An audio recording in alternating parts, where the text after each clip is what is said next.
last night, midnight, there was an owl who sat on the branch of an oak tree. 2 ground moles tried to slip quietly by unnoticed.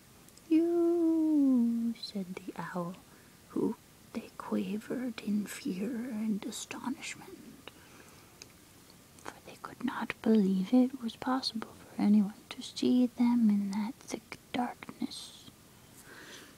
Is that working? I don't know if that's working. It seems kind of weird. You guys tell me if that worked or if it sucked. I'm going to read normal now. James Thurber, the Owl Who Was God. Once upon a starless midnight, there was an owl who sat on the branch of an oak tree. 2 ground moles tried to slip quietly by unnoticed. "You," said the owl, who they quavered in fear and astonishment, for they could not believe it was possible for anyone to see them in that thick darkness. "You too," said the owl.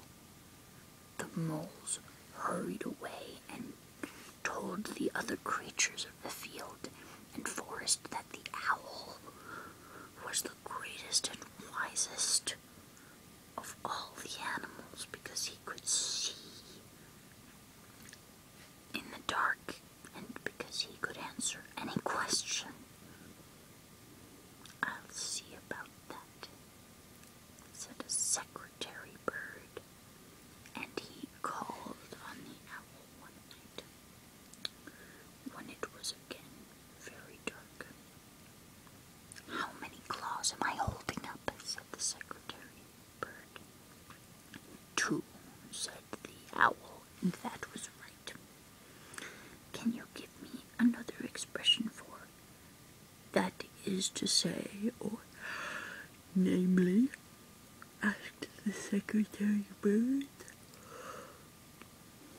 "To wit," said the owl.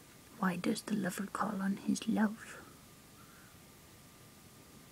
"To woo," said the owl.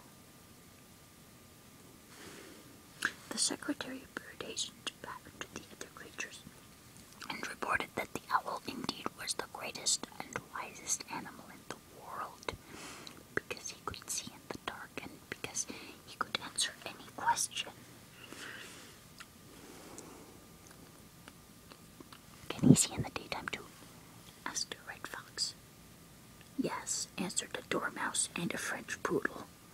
"Can he see in the daytime too?" All the other creatures laughed loudly at this silly question, and they set upon the red fox and his friends and drove them out.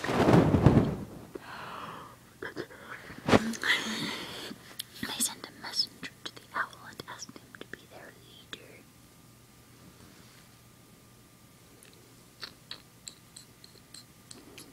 When the owl appeared among the animals, it was high noon, and the sun was shining brightly. He walked very slowly, which gave him an appearance of great dignity, and he peered about him with large, staring eyes, which gave him an air of tremendous importance. "He's God!" screamed a Plymouth Rock hen, and the others took up the cry, "He's God!" So they followed him wherever he went, and he bumped into things, and when he bumped into things, they began to bump into things too. Finally, he came to a concrete highway, and he started up the middle of it, and all the other creatures followed him.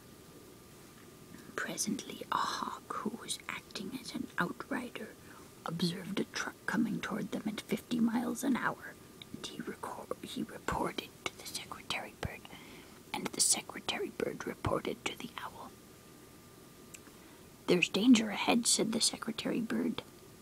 "To wit," said the owl. The secretary bird told him, "Aren't you afraid?"